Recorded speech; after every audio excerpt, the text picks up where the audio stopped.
I was born 1908, so I wasn't very old, but No. let me see now. Yeah, as I say, my dad took off to the war, and he shouldn't have.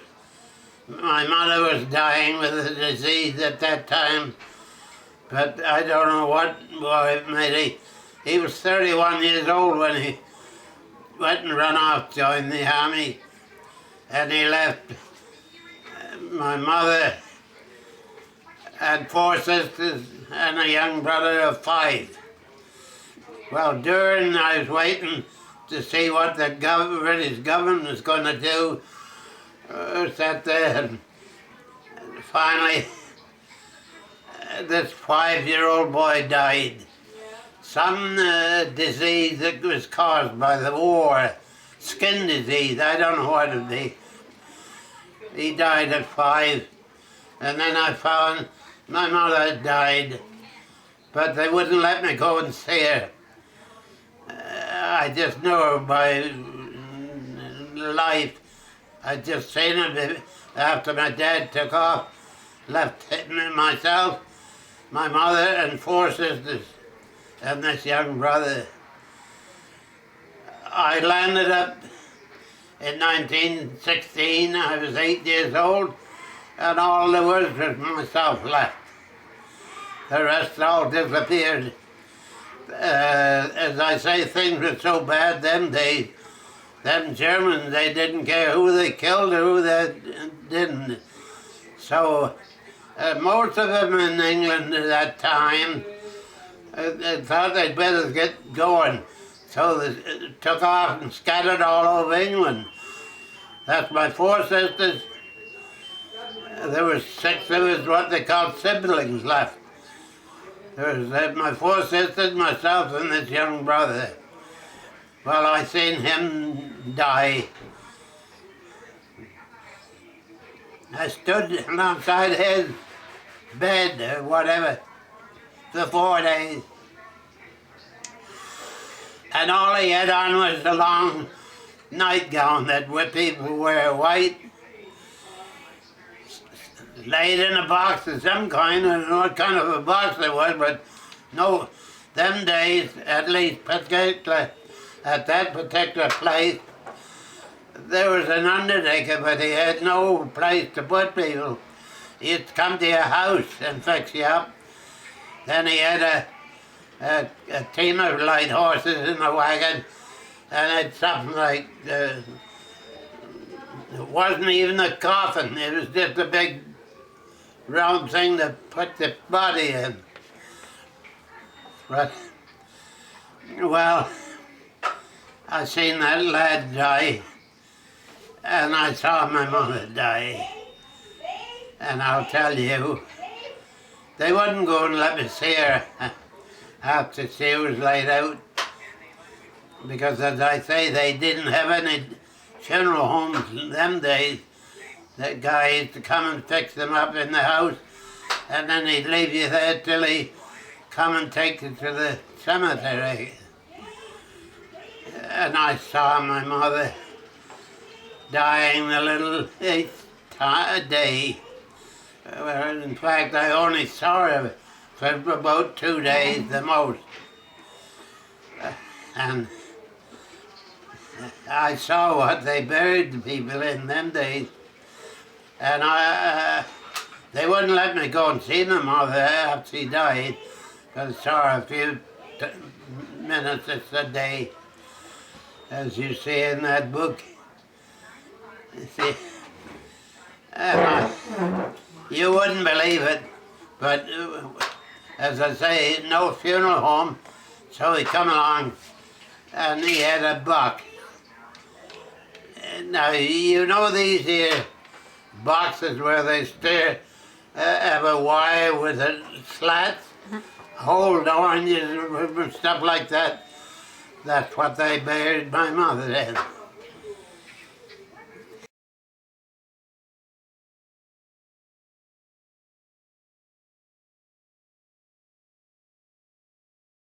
Okay. So he being the oldest man Oh, of the British that's Home nice.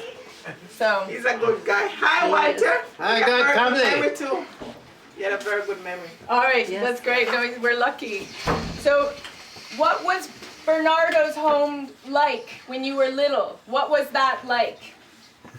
Just about the same as this stuff. It's not there. Not very good. No, no. No. I was trying to get away from them the way I did.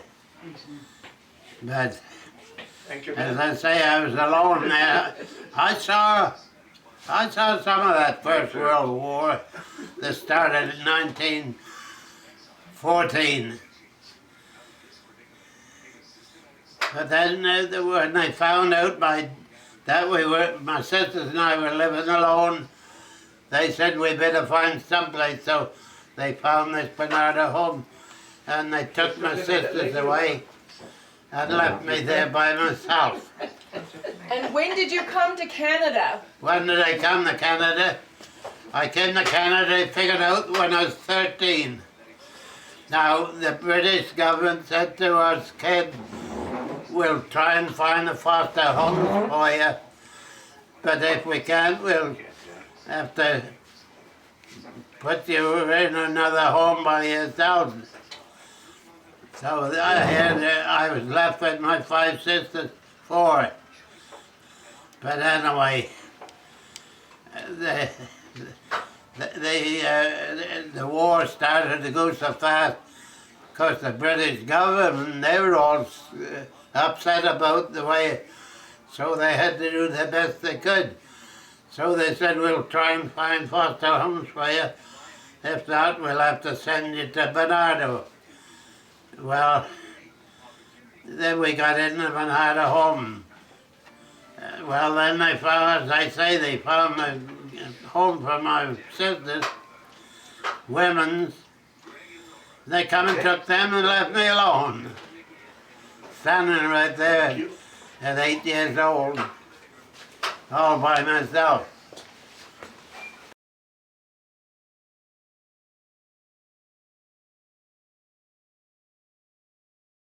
This was when my dad found this Barnardo home.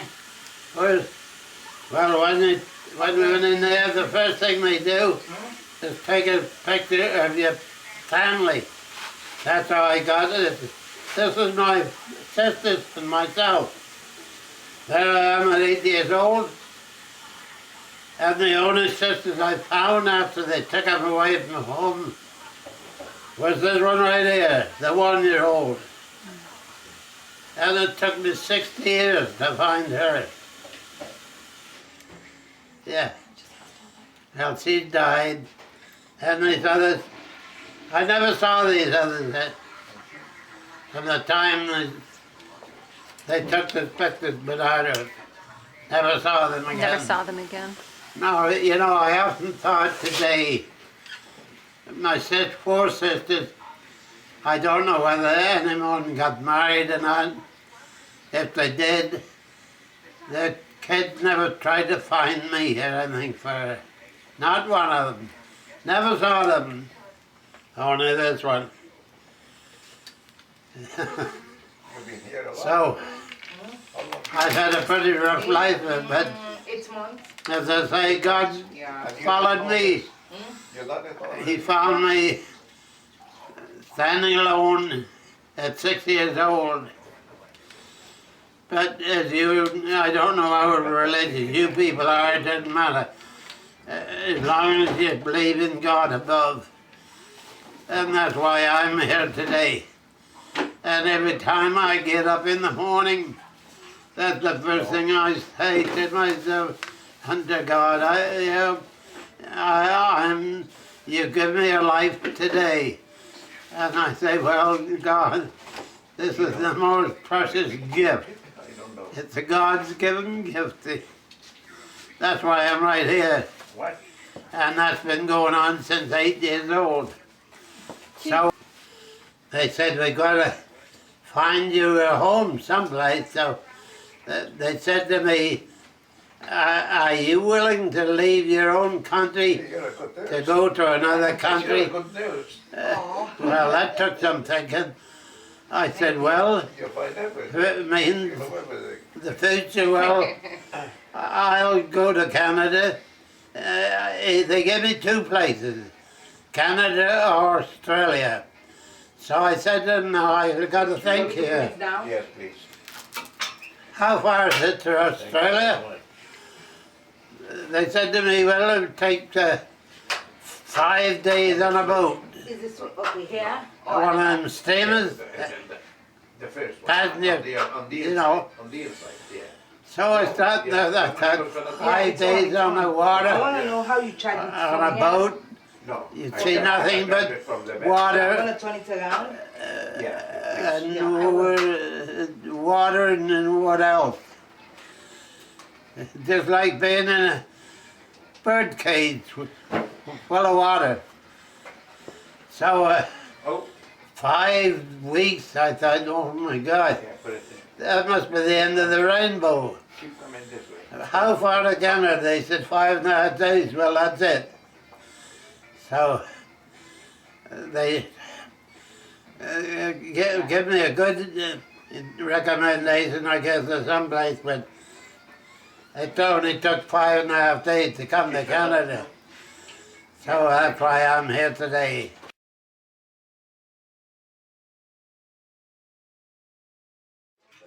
So they sent me to a farmer in a place, a little village between Stratford and Mitchell. I don't know, do you know? I know Stratford, but I don't know Mitchell. Well, it's not too far, but I thought to get out of a place where I was used to the suburbs of the city of London, England, where there was 8 million people there living when I was there. So I was right in the city part of the time because at that time the war was on. So us kids got to do as we like, never went to school, run all over the place, trying to find out what's what. So, but then when they found a place on a farm,